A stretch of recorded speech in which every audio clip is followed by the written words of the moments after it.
નમસ્કાર, સીધા સંવાદ સાથે હું આપની સાથે મહેન્દ્ર। આજે સવાલ એ છે કે ગુજરાતમાં આ મેઘરાજાનું વરદાન છે કે પછી તંત્રની નિષ્ફળતાથી સર્જાયેલી માનવ સર્જિત આફત। રાજ્યના 250 તાલુકાઓમાં જળબંબાકાર છે। 10 જિલ્લામાં રેડ એલર્ટ અને જાનમાલનું ભારે નુકસાન થઈ રહ્યું છે। સુરત હોય, નવસારી હોય, અમદાવાદ કે પછી રાજકોટ, દરેક જગ્યાએ શહેરો ડૂબ્યા છે। નેશનલ હાઈવે બંધ કરવા પડ્યા છે અને વાયુસેનાના હેલિકોપ્ટરથી લોકોને એરલિફ્ટ કરવાની ફરજ પડી છે। વર્ષ 1927 પછી જુલાઈ મહિનામાં અમદાવાદમાં રેકોર્ડ બ્રેક વરસાદ પડ્યો છે, પરંતુ પ્રશ્ન એ ઊભો થાય છે કે શું આપણે દર વર્ષે માત્ર કુદરતને દોષ આપીને છટકી શકીએ? કરોડોના બજેટ, સ્માર્ટ સિટીના દાવા અને પૂર નિવારણની મોટી મોટી વાતો કાગળ પર જ કેમ રહી જાય છે? શહેરી આયોજન કેમ આખરે ફેલ થાય છે અને આખરે સામાન્ય જનતા ક્યાં સુધી આ હાલાકી ભોગવે છે? ત્યારે હાલમાં જે વરસાદ ખાબક્યો છે અને જેને લઈને ગુજરાતમાં ધોધમાર વરસાદને લઈને ઠેર ઠેર પાણી ભરાઈ ગયા છે, જનજીવન છે અસ્તવ્યસ્ત બન્યું છે। ત્યારે આ સાથે જ આપણે આ મુદ્દે ચર્ચા કરવા માટે આપણી સાથે જોડાઈ ગયા છે સામાજિક કાર્યકર ઉલ્લાસ માલી અને સિનિયર પત્રકાર અશોક પટેલ। આ બંનેનું મંતવ્ય ન્યૂઝમાં સ્વાગત છે। ઉલ્લાસભાઈ, આપનાથી શરૂઆત કરીશ। આપ એક સામાજિક કાર્યકર પણ છો, ગ્રાઉન્ડ રિપોર્ટ પણ આપણે જોયો હશે, ત્યારે સૌથી વધારે હાલમાં લોકો માટે સૌથી મોટી સમસ્યા કઈ છે? અત્યારે જોવા જાય તો ખરેખર લોકો માટે સમસ્યાઓનો આખો પહાડ છે। એક તરફ આકાશી આફત છે, બીજી તરફ માનવ સર્જિત પૂર જે અત્યારે કહેવામાં આવેલું છે કુદરતી, આ કુદરતી નથી। માનવ સર્જિત પૂર એટલા માટે છે કારણ કે આયોજનનો અનગઢ અભાવ જોવા મળે છે। મૂળ વસ્તુ છે કે ઈચ્છા શક્તિ, અધિકારી હોય કે રાજકારણી હોય કે એ લોકોની જો એક ઈચ્છા શક્તિ હોય કે લોકોને સુખાકારી આપવી, લોકોને હાડમારી દૂર કરવી, લોકોને તકલીફથી દૂર રાખવા, જો એ ઈચ્છા શક્તિ હોય તો આ વસ્તુ શક્ય થઈ શકે છે। પણ ખરેખર જોવા જાય તો એવું લાગી રહ્યું છે કે રાજકારણીઓને પોતાના 5 વર્ષ પૂરા કરવા છે, અધિકારીઓને પોતાના 3 વર્ષની જે જગ્યા પર પોસ્ટિંગ છે તે પૂરી કરવી છે। લોકોની હાડમારી દૂર કરીને સુખાકારી આપવાની કોઈ ઈચ્છા શક્તિ કે કોઈ દાનત દેખાતી નથી, એટલે આ બધી સમસ્યાની શરૂઆત થઈ રહી છે। બિલકુલ, અશોકભાઈ આપના પાસે આવીશ। અશોકભાઈ, જે રીતે દર વર્ષે માત્ર એક જ વાર્તા કરવામાં આવે છે કે આ તો આકાશી આફત છે, આમાં આપણે શું કરી શકીએ? ફરી પાછી એ જ જે ચક્ર ફરી વળ્યું છે અને ફરી પાછી એની એ જ સ્થિતિ, ક્યારે શીખ લેશું આપણે? હા, દર વર્ષે એક જ વાત થાય છે કે ભાઈ આકાશી આપત્તિ આવી જ રહી છે। વિજ્ઞાનીઓ ઘણા વર્ષોથી કહી રહ્યા છે કે ભાઈ કુદરતી આપત્તિમાં સતત વધારો થઈ રહ્યો છે, એની તીવ્રતામાં વધારો થઈ રહ્યો છે। અત્યારના ચોમાસાની પેટર્ન પણ તમે જોશો તો ઓછા સમયમાં ઘણો બધો વરસાદ વરસી રહ્યો છે। આ હવે ધીરે ધીરે આપણે કાયમી પરિસ્થિતિ થવા જઈ રહી છે। આ વિજ્ઞાન બહુ ઘણા વખતથી ચેતવણી આપી રહ્યું છે, પરંતુ એમ કહીને આપણે એ વાતને આગળ વધારીને આપણું વહીવટી તંત્ર બિલકુલ છટકી જઈ રહ્યું છે। તમે એ આવનારી આપત્તિ માટે તમે શું કર્યું એ પહેલો પ્રશ્ન છે। કોર્પોરેશન હોય કે ગ્રામ પંચાયત હોય, દરેક જગ્યાએ ટાઉન પ્લાનિંગની હવે જરૂરિયાત ઊભી થઈ ગઈ છે। દરેક મોટી પાલિકા, મહાનગરપાલિકામાં તો ઇજનેરો હોય છે, પરંતુ એમની કામગીરી શું છે એ પહેલો હવે ચકાસવાનો સમય આવી ગયો છે। દરેક નવા બાંધકામ વખતે પાણીની નિકાલની વ્યવસ્થા છે કે કેમ, એનું પાણી જઈ શકશે કે કેમ, ક્યાંથી જશે, એ બધા આયોજનની જરૂર છે। એક વાત પહેલી કે દરેક જગ્યાએ કુદરતી વહેણ તરીકે કાંસ ચોમાસામાં બહુ જ ઉપયોગી નીવડતો હતો, કારણ કે વરસાદ પડે એટલે કાંસ દ્વારા એ પાણી નીકળી જતું હતું। આજે કેટલા ગામો અને કેટલા નગરોમાં એ કાંસ બચ્યા છે, કુદરતી કાંસ, એ પહેલા બતાવો। એ નથી બચ્યા, કેમ? એના ઉપર બાંધકામો થઈ ગયા છે, એના પર એ ગેરકાયદે બાંધકામો છે, કારણ કે કાંસને તમે પૂરી શકો નહીં, પરંતુ એ તરફ કોઈ ધ્યાન જ નથી આપતું। વિકાસના નામે તમે બધા પ્રોજેક્ટ કરો છો, ઓકે, આપણે જરૂરી છે, રસ્તા પણ જરૂરી છે, મેટ્રો પણ જરૂરી છે અને બુલેટ ટ્રેન પણ જરૂરી છે, એમ માની લઈએ, પરંતુ એનું બાંધકામ ક્યાંક પાણીના વહેણને અટકાવી તો નહીં રહ્યું? એનો અભ્યાસ કોણ કરે? ઇજનેરોએ કરવો જોઈએ। મહાનગરપાલિકા અને પાલિકાઓમાં તો ઇજનેરો હોય છે, એ ઉપરાંત મોટા મોટા પ્રોજેક્ટ માટે પણ સરકાર પાસે ઇજનેરો છે, એમની કામગીરી શું છે? એઓ આ ચકાસતા નથી કે રાજકારણી શહેરમાં એ લોકો આવી જાય છે? આ મોટો પ્રશ્ન છે. એનો જ્યાં સુધી પ્રશ્નનો ઉકેલ જવાબ નહીં મળશે ત્યાં સુધી આ જ પરિસ્થિતિ રહેવાની છે. કારણ કે કુદરત હવે ધીરે ધીરે રૂઠી રહી છે. જી. પર્યાવરણ બીજો એક પ્રશ્ન છે, એ આખી ચર્ચા એક અલગ થઈ શકે એમ છે. પરંતુ અત્યારે નગર ટાઉન પ્લાનિંગ એ દરેક તબક્કે જરૂરી છે, અને એ જ્યાં સુધી તમે લાંબા ભવિષ્યને ધ્યાનમાં રાખીને નહીં કરશો ત્યાં સુધી આ જ પરિસ્થિતિ રહેશે. બિલકુલ, જે પરિસ્થિતિ છે એ ગંભીર જોવા મળતી હોય છે. ત્યારે અશોકભાઈ, જે રીતે દર વર્ષે આ પ્રકારની સ્થિતિ તો આપણે જોઈએ છીએ, ત્યારે ખાસ કરીને જ કોઈ લગ્નનું આયોજન હોય અથવા તો કોઈ કાર્યક્રમ જે હોય તંત્ર દ્વારા, તો એના આયોજન માટે પૂરેપૂરી તૈયારી કરવામાં આવે છે. પરંતુ જ્યારે ખબર છે કે ચોમાસું આવવાનું છે ત્યારે પ્રી મોન્સૂનના કાળમાં આટલી ઢીલાસ કેમ હોય છે? તમારી વાત સાચી છે. આપણે કોઈ પણ નાનો ઘરનો એક પ્રસંગ યોજવાનો હોય તો પણ આપણે ફૂલ તૈયારી કરીએ છીએ. પરંતુ આ મોટા વહીવટી અધિકારીઓ એ કહેવાતી કામગીરી કરે છે, અને પરંતુ એનો દર ચોમાસામાં આપણને જવાબ મળી જાય છે.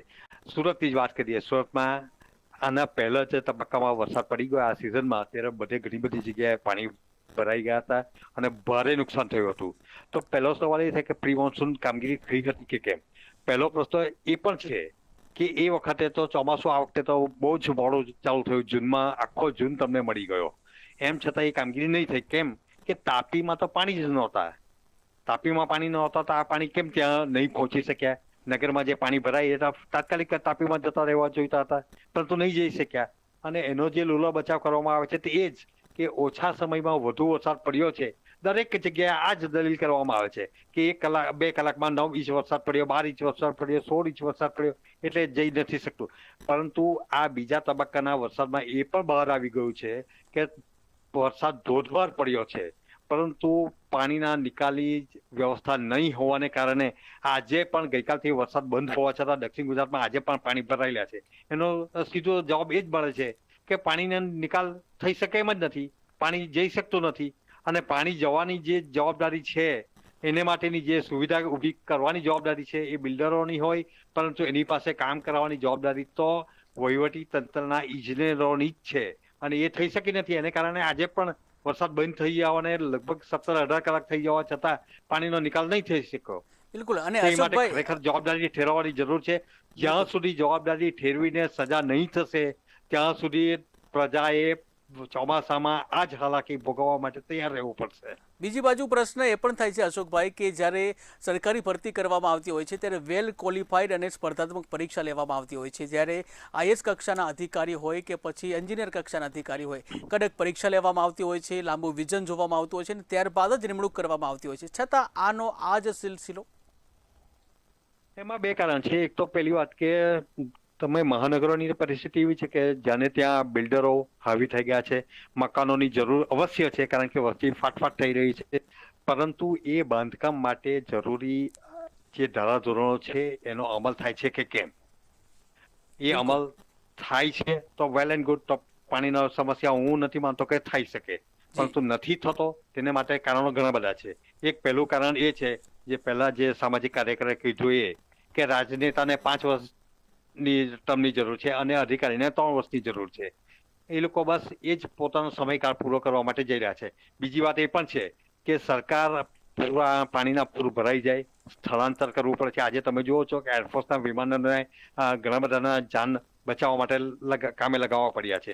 આ બધો ખર્ચો તમે જોશો ને તો એમ લાગે કે આ બધો પછીથી બહુ જ સારી ભાષામાં કહો તો તમે આ બધું પાછળનું જે જ્ઞાન દોડો છો એના કરતા ચોમાસા પહેલા જો આ બધી કામગીરી કરવામાં આવે તો હું નથી માનતો કે આ પરિસ્થિતિ થાય. સુરતમાં ખાડીના પૂર આજની સમસ્યા નથી, બહુ વર્ષોથી ચાલે છે. તો શું આજ સુધી તમે એની સમસ્યાનો ઉકેલ જ નહીં મેળવી શક્યા? બિલકુલ. એ ઉકેલ મેળવવાનું કામ પેલા ઇજનેરોનું છે, એને ટેકો આપવાનું કામ રાજનેતાઓનું છે. પરંતુ એ 2 વચ્ચે જે આ સમીકરણો રચાય છે એમાં પ્રજાનો મરો થાય છે. બિલકુલ. ઉલ્લાસભાઈ, આપના પાસે આવીશ કે જે રીતે દર વર્ષે ખાડીપુરમાં પૂર જેવી સ્થિતિનું નિર્માણ થાય છે, પરંતુ આમ છતાં પણ જે સમસ્યા યથાવત જોવા મળી રહી છે, ત્યારે જે હાલની જે પરિસ્થિતિ છે આપ શું માનો છો? એ માનવ સર્જિત છે? શું ગેરકાયદેસર દબાણો છે તેને લઈને આ પૂર આવે છે કે પછી અન્ય કારણો? પાણીનો એક ગુણધર્મ છે સાહેબ, એ તો એની જગ્યા ગમે તે રીતે શોધી જ લે છે. એને એની જગ્યા કરતા આવડે છે. જો એના માર્ગમાં આપણે અવરોધો ઉભા કરશું તો એ ગમે તે રીતે ફેલાઈને પોતાનું કરવાનું છે. આના પહેલા પણ આ જ ખાડી હતી, એવું તો હતું નહીં. ઉધનામાં મીઠી ખાડી, કોયલી ખાડી, ભેદવાળ ખાડી જેની તે જગ્યા હતી, પણ આવી પૂરની સમસ્યા તો ત્યારે ન હતી. અત્યારે સુરત મહાનગરપાલિકા પાસે આટલી સાધન સામગ્રી પણ નથી, આટલો એના પછાડી ખર્ચો પણ ન થતો હતો. પણ આ જે શહેરનો જે વિકાસ કરવાનો હોય છે તે આપણા નગર સેવકો, ધારાસભ્યો ને એ લોકોના પ્લાનિંગ છે ને એના અધિકારીઓએ કામ કરવાનું છે પોતાના મંતવ્ય પ્રમાણે. પણ એ લોકો તો એવું કહે છે કે તંત્ર સાંભળતું જ નથી અમારું. તંત્ર સાંભળતું નથી. તકલીફ એ છે કે જે આયોજન કરવાનું હોય છે તે મોટે ભાગે રાજકારણીઓ અને બિલ્ડરોની મિલીભગતના કારણે થાય છે. એનું અત્યારે જો વળવું ઉદાહરણ આપણે જોઈએ તો નાસીનગરનું ઉદાહરણ સુરતનું છે. આપણા કમિશનર શ્રીને હાઈકોર્ટે ઉઘડો લીધો છે કે આવું કેમ? કારણ કે ટાઉન પ્લાનિંગ બન્યા પછી પોતાના બિલ્ડરોને મન ફાવે તેમ સગવડો, મન ફાવે તેમ ટીપીમાં ફેરફારો એ કરવાના કારણે પાણીનો અવરોધાય છે મોટે ભાગે વરસાદમાં. અને પછી પાણી ગમે તે પોતાની રીતે જ્યાં જગ્યામાં લેતા ફેલાય છે, એના કારણે ખાડીપૂરનો ઉદ્ભવ થઈ રહ્યો છે. કારણ કે ખાડીના વહેણ હવે રોકવામાં આવી રહ્યા છે એવું લાગે છે. જે મૂળ વહેણથી ખાડીને ડાયવર્ટ થવું પડે છે, કારણ કે પાણીને જવાની જગ્યા નહીં મળશે તો પાણી તો જે જગ્યા મળશે ત્યાં જશે. માનવ વસાહત હશે, કોમર્શિયલ કોમ્પ્લેક્સ હશે કે ગમે તે હશે. તો મારે એટલું જ કેવું છે, આ ખાડીપૂર માનવ સર્જિત જ છે. દર વખતે આપણે ડ્રીજિંગ કરીએ છીએ, દર વખતે ખાડીની સફાઈ કરીએ છીએ, તો પછી આ સમસ્યા દર વર્ષે જેમની તેમ કેમ રહે છે? 2006 ના પૂર પછી પણ મને એવું લાગે છે કે આપણા શાસન અધિકારીઓ અને રાજકારણીઓ કોઈ બોધપાઠ લીધો નથી. કારણ કે આટલું વરવું પૂર આવ્યા પછી જો કદાચ આપણે એમાં ફેરફારો કરતે કે વ્યવસ્થિત પ્લાનિંગો કરતે તો આ જે એક વરસાદ અત્યારે આવ્યો ત્યારે આપણને અનુભવ મળી ગયો હતો. એ વરસાદના અનુભવ પછી બી આપણે બોધપાઠ નથી લેતો, એટલે આ બીજા વરસાદના રાઉન્ડમાં લોકોએ હાડ મારી અને ભોગવવાનું આવ્યું છે. બિલકુલ. તો આ દર વર્ષે જે આ પ્રકારની સ્થિતિ નિર્માણ થાય છે તો એના માટે કોણ જવાબદાર છે? તંત્ર નિષ્ઠુર છે એટલા માટે કે પછી લોકોની જાગૃતિ ઓછી છે? આમાં એકચ્યુઅલી જોવા જાય તો દરેક પોતાની રીતે જવાબદાર છે. રાજકારણીઓ મેં કીધું તેમ કે જો કંઈક કામ કરવા નીકળે તો અડધી રાતે જો ફરતા હોય તો એ લોકોના વિડીયો, ફોટોગ્રાફ બધાને ફરતા હોય છે, કારણ કે પોતાના આકાઓને ખુશ કરવા માટે. બીજી બાજુ અધિકારીઓને કીધેલું હોય છે તેટલો કામનો સંતોષ માની લે છે. પૂરેપૂરું જે વ્યવસ્થિત રાજકારણીઓ તો સમજ્યા કે ભાઈ ભણેલા હોય કે નહીં હોય, પદાધિકારી કે લોકોએ ચૂંટીને મોકલા છે તો એ લોકો કામગીરી કરવાની છે. પણ જે અધિકારીઓ છે જેને એ ભણેલા ગણેલા છે, એ લોકોની પાસે કુશળ જ્ઞાન છે, એની પાસે ટેકનિકલ નોલેજ છે, કદાચ એમનો ઉપયોગ નથી થતો. ને સાથે સાથે લોકોની અવેરનેસનો પણ એક તો તકલીફ આવે છે કે લોકોએ કઈ રીતે શું કરવું જોઈએ. આડેધડ બાંધકામ નહીં કરવા જોઈએ, ખાડી કિનારે વસાહત ના કરવા જોઈએ. એટલે એવું નથી કહેવા માંગતો કે માત્ર રાજકારણીઓ કે માત્ર અધિકારીઓ, લોકોની પણ કશે ને કશે આમાં જવાબદારી ઊભી થાય છે. ને આવી પરિસ્થિતિ ઊભા થયા પછી છેલ્લે લોકો માથે હાથ દે છે કે હવે આપણે શું કરીએ. એટલે બધાની આમાં જવાબદારી આવે છે અને બધાએ અવેરનેસ રાખવાની અને બધાએ જાગૃતિ લાવવાની જરૂર છે. કે છેલ્લે જાનમાલનું નુકસાન તો આખરે પ્રજાનું જ થાય છે. એટલે પ્રજાએ જ આમાં બધી રીતે સજાગ ને એ રહેવાની જરૂર છે. બિલકુલ. અશોકભાઈ, આપણા પાસે આવીશ કે જે રીતે હવામાન વિભાગ દ્વારા આગાહી કરવામાં આવતી હોય છે, ત્યારે આવી આગાહી કરવામાં આવવા છતાં પણ પ્રી મોન્સૂનની કાપ દર વખતે નબળી કેમ હોય છે? ઘણી વખત હું અપડાઉન કરું છું ગણદેવીથી સુરત સુધીનું, તો દરેક જગ્યાએ હવે સરકારે એક નવો રાખ્યું છે કે ભાઈ દરેક કામગીરીના ફોટા પાડવામાં આવે. તો હું સવારે જ્યારે સુરતમાં ઘૂસું ત્યારે એ જોવા મળે કે સફાઈ કર્મચારીઓ સફાઈ કરતા હોય અને એક વિડીયો ઉતારતો હોય કે ફોટો પાડતો હોય. એ કામ પતે, ફોટો અપલોડ થઈ જશો હશે જ્યાં કરવાનો હશે ત્યાં, પછી બાકીની કામગીરી કેવી થાય એ તો ભગવાન ભરોસે જ હોય છે. અને ચોખ્ખા રસ્તા ઉપર કચરો પણ નખાતો હોય છે, પછી સાફ કરતા હોય છે. પોતાની જવાબદારી સંભાળે અને ઉલ્લાસભાઈએ કીધું એમ પ્રજાએ પણ જાગૃત થવાની જરૂર છે. આ ચોમાસાના 4-5 દિવસ પૂર આવશે તેમાં પરેશાન થશે, તંત્રને ગાળો દેશે, પરંતુ મારે જ્યારે ઘર લેવાનું આવશે ત્યારે હું એ ચકાસીશ નહીં કે આમાં પાણી જવાનો માર્ગ છે કે નહીં, આ જતું હશે કે નહીં, તે રીતે તેનો અવરોધ થતો હશે, તે રીતે બાંધકામ થયું છે કે કેમ. મારે તો ઘર જોઈએ છે, બસ વાત પતી જાય છે, જેનું જે થવાનું છે થાય. એટલે આ એપ્રોચ પણ બદલવો પડશે. બીજું કે ઘણી વખત રાજકીય જે હિતો હાવી થઈ જાય છે તેને બદલે હવે આપણી ઘણી બધી સંસ્થાઓને સ્વાયત્ત સંપૂર્ણ રીતે પોતાના રીતે કામ કરવાની જવાબદારી વહન કરે એ વ્યવસ્થા કરવી જ પડશે. ઇજનેરોને જ્યાં પ્રોબ્લેમ લાગે ત્યાં એ પોતાની ટાંચણ કરીને એ કામને તે રીતે આગળ વધારે એટલી એને સ્વતંત્રતા આપવાની જરૂર છે. તો જ વિકાસ થશે અને સાચો વિકાસ થશે. પરેશાન કરનારો વિકાસ નહીં થાય. એ હવે જોવાની જવાબદારી વહીવટીતંત્રની પણ છે, એ જ રીતે આપણા જનપ્રતિનિધિઓની પણ છે. ફક્ત ચોમાસામાં પ્રજા પરેશાન થાય અને તમે ત્યાં પહોંચી જાઓ પાણીમાં, એનો કોઈ અર્થ રહેતો નથી. દર વર્ષે એ કાર્યક્રમ યોજાતા જ હોય છે. એ કાર્યક્રમ હવે બંધ કરવા માટે તમારે અત્યારે, જો કે મારે ભૂપેન્દ્રભાઈને એટલું અભિનંદન આપવા પડે કે આ ખાડીપુર માટે હવે એમણે 2 સમિતિની રચના કરવાની કદાચ આજે જ જાહેરાત કરી છે. હવે સમિતિ જાહેરાત કરે એ પહેલા એ પણ કહું કે 2006માં પણ આ રીતે એક સમિતિએ ઘણા બધા સૂચનો કર્યા હતા. એનું પાલન થયું છે કે કેમ એ પણ જોવાની જરૂર છે. તો હવે આ સમિતિ બિલકુલ તટસ્થ રીતે આ ખાડીપુરના અભ્યાસ કરીને તેનો નિકાલ કઈ રીતે થાય એવો અહેવાલ આપે એ વધુ જરૂરી છે. આ જ પ્રકારે અમદાવાદમાં પણ એ જ સમસ્યા છે. બહુ શહેરોના નામ બદલાતા હોય છે, પરંતુ એના કારણો લગભગ એક સરખા જ હશે. એટલે હવે વહીવટીતંત્રે અને જનપ્રતિનિધિઓએ આ પહેલા નક્કી કરવું પડશે કે આવતું ચોમાસું આવે તે પહેલા પાણીનો નિકાલ સારી રીતે થઈ શકે એ માટે સમિતિની રચના કરી અને એમાં નિષ્ણાંતોને બીજા મારા તમારા જેવા કોઈને ઉમેરીને ફક્ત સમિતિની આ રચના કરી છે અને અમે અભ્યાસ કરી રહ્યા છે એવો દેખાડા કરવાની જરૂર નથી. પણ નિષ્ણાંતોને અંદર સામેલ કરીને તેમના જે સૂચનો છે એનો અમલ આવતા ચોમાસા પહેલા કરવો જ પડશે. અને એમાં પાણીના નિકાલ માટે જે અવરોધક પરિબળ હશે એને દૂર કરવાની જવાબદારી પણ આ જ વહીવટીતંત્રને, આ જ જનપ્રતિનિધિઓને રહેશે. તમને ખબર, સુરતમાં પ્લેગ ફેલાયો હતો એ વખતે સાહેબે ડિમોલિશન કર્યું હતું અને એ વખતે પ્રજાએ ઘણો બધો સાથ આપ્યો હતો. આ જ પ્રજા તમને સાથ આપવા તૈયાર છે, પરંતુ એ કામ કરવાની અને તટસ્થ પૂર્ણ રીતે પ્રામાણિક રીતે એ કામ કરવાની જવાબદારી આ બંને પાંખની છે. તો એ થાય એવી આપણે અપેક્ષા રાખીએ. બિલકુલ. ઉલ્લાસભાઈ, આપના પાસે આવીશ કે જે રીતે જે વરસાદ પડ્યો છે ને ત્યારબાદ સ્થળાંતર કરવામાં આવી રહ્યું છે, એનડીઆરએફની ટીમ પણ કાર્યરત છે, ત્યારે સ્થળાંતર કર્યા બાદ તેઓના આરોગ્ય અને જે ફૂડનું ધ્યાન રાખવામાં આવે છે ખરું?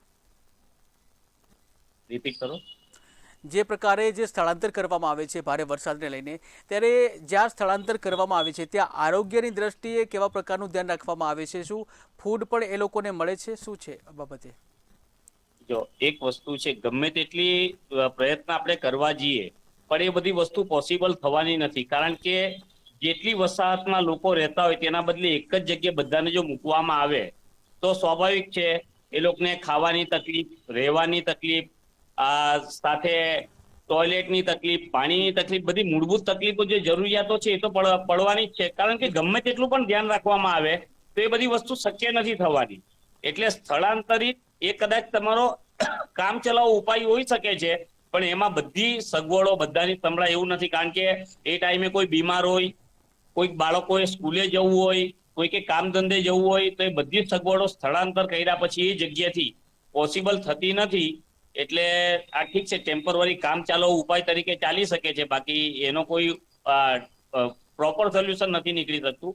પ્રોપર સોલ્યુશન એક જ નીકળે છે કે આ વર્ષે જે આપણાથી ભૂલ થઈ એનું ભૂલનું પુનરાવર્તન આવતા વખતે કઈ રીતે ન થાય એનું જોવાની એક એ આવે છે. કારણ કે આજે એક દિવસ પણ જો સ્થળાંતર કરવાનું આવે તો લોકોને પોતાની દવા, રોજિંદી જિંદગી, બાળકોનું ભણતર, કામ ધંધા દરેકમાં વેઠવાનું આવે છે. એ વસ્તુ તો નિશ્ચિત છે ને સગવડો સચવાવાના નથી, એ વસ્તુ પણ હકીકત છે. બિલકુલ. અશોકભાઈ, આપના પાસે આવીશ કે જે રીતે હાઈવે છે, હાઈવેને નુકસાન થયું છે, સાથે જે કેટલાક જે વાહનો છે, ખાસ કરીને જે 1000 જેટલા વાહનો છે તે પણ તણાવવાની સ્થિતિ છે. લોકોને કેટલી હાલાકી, કેમ કે પોતાને તો નુકસાન આવે છે, સાથે પોતાના વાહનોને પણ નુકસાન થાય છે. વાત સાચી છે તમારી, કારણ કે વાહનો ઘણા બધા હાઈવે તો તમને ખબર જ છે કે અમદાવાદ બોમ્બે હાઈવે સતત ટ્રાફિકથી ધમધમતો હાઈવે છે અને અચાનક પૂર આવી જાય અને બધા ફસાઈ જાય ત્યારે એમની હાલત બહુ જ કફોડી થઈ જતી હશે. હા, તમે જે વાત કરી એમાં એ ખરું કે આજુબાજુથી જમવાની વ્યવસ્થા કરનારા આપણે ત્યાં હજુ પણ સેવાભાવી ઘણા બધા લોકો છે, એટલે એ પ્રોબ્લેમ નહીં આવે. પરંતુ એક ટ્રકના પૈડા 24 કલાક થંભી જાય એટલે કેટલી મોટી આર્થિક નુકસાન થાય એ બહુ ગણતરીની વાત છે. અને મોટું આર્થિક નુકસાન ટ્રાન્સપોર્ટ વાળાએ ભોગવવું પડે છે અને એ માલ જે રીતે મોડો પહોંચે અને એને જે પાણીને લીધે નુકસાન થાય એ પણ ભોગવવામાં આવે છે. આ વર્ષે એ પણ એ છેલ્લા 2-3 વર્ષથી એ થાય છે કે હાઈવે બંધ થઈ જાય છે. હાઈવે બંધ થઈ જાય છે એને કારણે હજારો માણસના કલાકો બગડે છે. આપણે બોમ્બે સાથે અમારે તો દક્ષિણ ગુજરાતનો વ્યવહાર રહ્યો છે અને બોમ્બે થી એરપોર્ટ પર જવા માટે જે 10, 12, 15 કલાકો જાય છે તે તમે વિચારો કે કેટલા કલાકોમાં કેટલું પેટ્રોલ અને ડીઝલનો આપણે બગાડો કરીએ છીએ, કેટલા માનવ કલાકો બગાડે છે. આ બધાની હવે આપણે જરૂરથી એક સમીક્ષા કરવાનો સમય આવી ગયો છે. એટલીસ્ટ પરિવહન, અને આ વર્ષે તો એવું થયું છે કે મોબાઈલ ટેલિફોન પણ ગઈકાલે બહુ જ ખરાબ હાલતમાં હતા. ઘણી જગ્યાએ નેટવર્કો બંધ થઈ ગયા. તો આપણે સંદેશા વ્યવહાર અને વાહન વ્યવહાર આ પણ ચાલુ નહીં રાખી શકીએ એટલે કેટલી કફોડી સ્થિતિમાં લોકો મુકાઈ જતા હશે એનો કલ્પના પણ કરવી બહુ મુશ્કેલ છે. બિલકુલ. અને અશોકભાઈ, જેવી રીતે પ્રી મોન્સૂનનું જે કરોડોમાં બજેટ ફાળવવામાં આવતું હોય છે એવી રીતે હવે પૂર નિવારણ અને ડ્રેનેજ લાઈનો છે એના માટેનું ફરીથી બજેટ આપવામાં આવશે. ફરીથી લોકોના જે નાણાં છે એનો વ્યય થશે. હા, એ તો હવે આ કઈ નવું રહ્યું નથી. ઘણા વર્ષોથી આપણે આ પરંપરા જોઈ રહ્યા છે, પરંતુ હવે એ ચેઇનને ગમે ત્યાં બ્રેક કરવાનો સમય આવી ગયો છે. અને એનું પબ્લિક ઓડિટ પણ થતું નથી. હા, નથી થતું, ઓડિટ થતું નથી. તમે જ જુઓ કે કેટલા માણસોને ભોજન અપાતું હશે ને કેટલાના બિલ નખાતા હશે, કેટલાય સેવાભાવી સંસ્થાઓ આપતી હશે ને એના પણ બિલ મુકાઈ જતા હશે. ભ્રષ્ટાચાર એક પાછો એક અલગ જ મુદ્દો છે, એ ચર્ચા કરવાનું કોઈ કારણ રહ્યું નથી. ભ્રષ્ટાચાર દરેક જગ્યાએ તમને કનડી રહ્યો છે.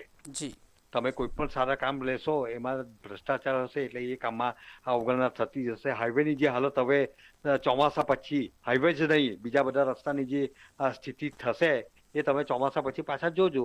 દરેક જગ્યાએ ખાડા પડી ગયા હશે, લોકોને પડવાના આખડવાના બનાવો બનશે, એ માટે પાછા રસ્તાઓ બનશે. તો હજુ આપણે એ ક્વોલિટીના રસ્તા પણ નથી બનાવી શક્યા. તેનું મુખ્ય કારણ પણ એ જ છે કે પાણીનો નિકાલ નથી થતો. થાય છે તો રસ્તા પર પાણી ભરાઈ જાય છે અને ડામર અને પાણીને વેર છે. એ કારણે હવે એ ટેકનોલોજી પણ આપણે વિકસાવવી પડશે કે જેથી ચોમાસામાં રસ્તાને જરાય તકલીફ નહીં પડે, ખરાબ નહીં થાય, એ પણ જોવું પડશે. પાણીનો નિકાલ, બીજી વસ્તુ એ કે ઘણી જગ્યાએ ખુલ્લી ગટરો હોય છે કે પાણી રસ્તાના ઢોળાવ પરથી એ ગટરમાંથી વહી જાય છે, પરંતુ હવે એ સમસ્યા નાના ગામડાઓ પણ આવી ગઈ છે. બિલકુલ. અને તેને કારણે કદાચ એક ચક્ર એ ચાલુ રહ્યું છે કે ચોમાસું આવે, રસ્તા ખરાબ થાય, ફરી રસ્તા બનાવો, નવું ચોમાસું આવશે, ફરી રસ્તા ખરાબ થશે. તો આ બધાનું પણ હવે જવાબદારી નક્કી કરવાની સમય આવી ગયો છે કે એક રસ્તો તમે એક સિઝન જ નહીં ચાલે તો એ રસ્તા પાછળ ખર્ચાતા લાખો રૂપિયા હવે સિમેન્ટ અને એ રસ્તા પાછળ ખર્ચાય છે. તમે એ બજેટ જોશો તો લાખોમાં જાય છે 1 કિલોમીટરના રસ્તા પર. તો હવે એ પણ જવાબદારી નક્કી કરવાનો સમય પાકી ગયો છે. બિલકુલ, જવાબદારી નક્કી કરવી જ પડશે. ઉલ્લાસભાઈ, આપના પાસે આવીશ. જે પ્રકારે જે વરસાદથી જે નુકસાન થઈ રહ્યું છે અને તેને લઈને મુખ્યમંત્રી દ્વારા ઉચ્ચ સ્તરીય બેઠક કરવામાં આવી છે. સરકાર પાસે આપની શું અપેક્ષા?